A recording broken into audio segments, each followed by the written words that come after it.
नमस्ते। आज हम बात करने वाले हैं फिजिक्स के एक बहुत ही स्मार्ट टूल के बारे में, जिसका नाम है गॉस का नियम। ये नियम कुछ ऐसी प्रॉब्लम्स को जो देखने में बहुत मुश्किल लगती हैं, चुटकियों में सॉल्व कर देता है। खास तौर पर तब जब हम सिमेट्रिक सिचुएशंस में इलेक्ट्रिक फील्ड निकाल रहे हों। अच्छा, जरा सोचिए कि एक बहुत लंबा तार है या एक बड़ी सी शीट और उसके चारों तरफ की इलेक्ट्रिक फील्ड निकालनी है। अब जो नॉर्मल तरीके हैं उनसे तो ये बहुत मुश्किल हो सकता है, ढेर सारी मैथ्स लगती है। लेकिन अच्छी बात यह है कि फिजिक्स हमें एक आसान रास्ता भी दिखाती है, और यहीं पर काम आता है गॉस का नियम, जो इन कॉम्प्लेक्स प्रॉब्लम्स का एक बहुत ही सिंपल सा सोल्यूशन देता है। तो एक नज़र डालते हैं कि आज हम क्या-क्या समझने वाले हैं। सबसे पहले तो हम यही जानेंगे कि ये शॉर्टकट आखिर है क्या। फिर हम इसे 3 अलग-अलग सिचुएशंस में अप्लाई करेंगे। एक चार्ज किया हुआ तार, एक शीट और एक गोला। और बिल्कुल आखिर में हम सारे ज़रूरी फॉर्मूलों को एक साथ देखेंगे। तो चलिए शुरू करते हैं अपने पहले सेक्शन से। देखिए, इस पावरफुल टूल को इस्तेमाल करने से पहले यह समझना जरूरी है कि ये काम कैसे करता है। तो ये गॉस का नियम आखिर है क्या? देखिए, इसे ऐसे समझते हैं। मान लीजिए अपने पास एक जादुई डिब्बा है।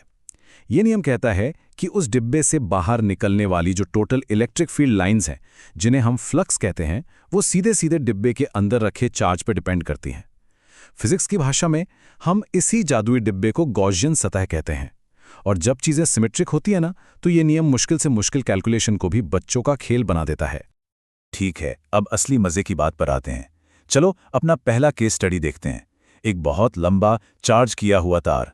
देखते हैं गॉस का नियम यहां हमारी मदद कैसे करता है। तो यहां पर एक बहुत लंबा तार है जिस पर चार्ज एकदम बराबर फैला हुआ है। इस चार्ज के घनत्व को हम लैम्डा यानी लैम्डा कहते हैं। इसका मतलब है कि हर यूनिट लंबाई पर कितना चार्ज है। अब इलेक्ट्रिक फील्ड निकालने के लिए हम तार के चारों तरफ एक काल्पनिक सिलेंडर मान लेते हैं। यही सिलेंडर हमारी गॉसियन सतह है और इसकी सिमेट्री हमारी कैलकुलेशन को बहुत आसान बना देगी। तो इसको ना स्टेप बाय स्टेप समझते हैं। सबसे पहली बात, हम देखते हैं कि इलेक्ट्रिक फील्ड लाइंस तार से सीधी बाहर की तरफ निकल रही हैं। इसका मतलब है कि वो सिलेंडर के ऊपर और नीचे वाले ढक्कनों के पैरेलल हैं, तो ढक्कनों से कोई फ्लक्स नहीं निकल रहा। सारा का सारा फ्लक्स सिर्फ घुमावदार सतह से ही बाहर आ रहा है। दूसरा स्टेप, ये फ्लक्स है कितना? ये है इलेक्ट्रिक फील्ड की ताकत E मल्टीप्लाइड बाय उस घुमावदार सतह का एरिया, जो होता है 2πrl। तीसरा स्टेप, सिलेंडर के अंदर चार्ज कितना है? ये है charge density lambda multiplied by cylinder की लंबाई L। बस अब इन वैल्यूज को गॉस के नियम में रखना है और E के लिए सॉल्व कर लेना है। और ये देखिए, ये रहा हमारा रिजल्ट। इलेक्ट्रिक फील्ड की ताकत सिर्फ 2 चीजों पर डिपेंड करती है। तार पर कितना चार्ज है यानी लैम्डा, और हम तार से कितनी दूरी पर हैं यानी R। गॉस के नियम ने इसे कितना ज्यादा सिंपल बना दिया। चलो अब इसको ना कुछ असली नंबर्स के साथ देखते हैं। मान लेते हैं कि तार पर चार्ज डेंसिटी 1.6 नैनोकूलम प्रति मीटर है और हम 1 मीटर की दूरी पर हैं।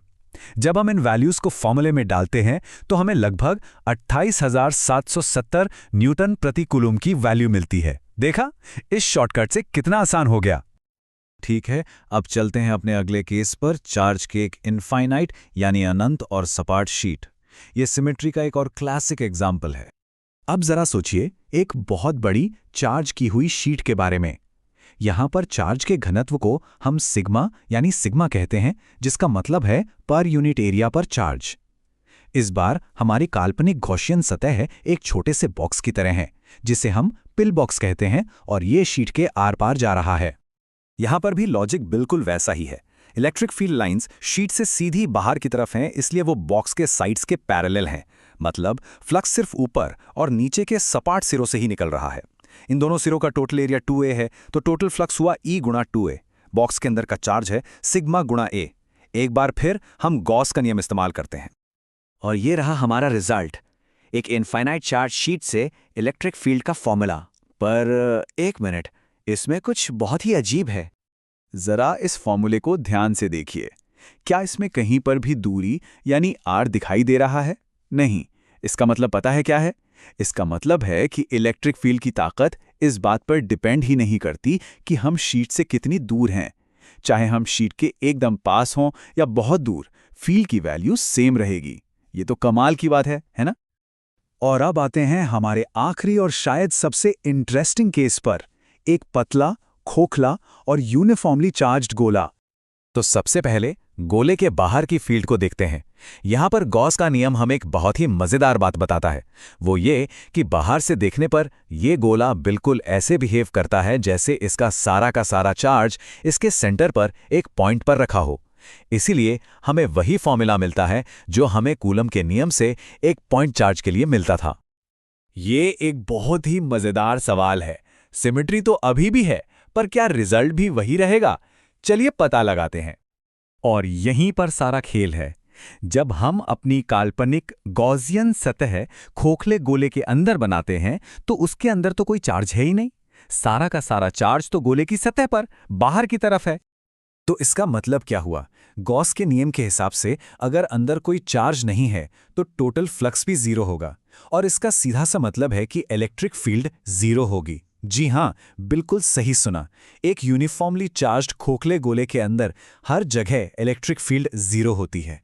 ये एक बहुत ही पावरफुल और काम का रिजल्ट है। ठीक है, तो अब तक हमने जो भी सीखा है उसे फटाफट से समराइज कर लेते हैं और इन सभी पावरफुल टूल्स को एक ही टूल किट में रख लेते हैं। ये टेबल एक तरह की चीट शीट है। ये हमें याद दिलाती है कि एक तार के लिए फील्ड दूरी के साथ कम होती जाती है।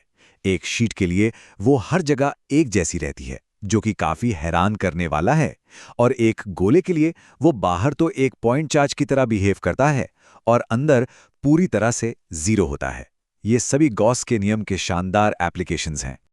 और ये सब हमें एक आखिरी और बहुत बड़े सवाल पर लाके छोड़ता है। गॉस का नियम तब तो बहुत अच्छा काम करता है जब हमारे पास सिमेट्री हो, लेकिन तब क्या होता है जब हमारे पास कोई टेढ़ा मेढ़ा अजीब से शेप का ऑब्जेक्ट हो?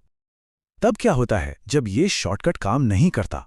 ये एक ऐसा सवाल है जो हमें फिजिक्स की और भी गहरी सच्चाइयों के बारे में सोचने पर मजबूर करता है। देखने के लिए धन्यवाद।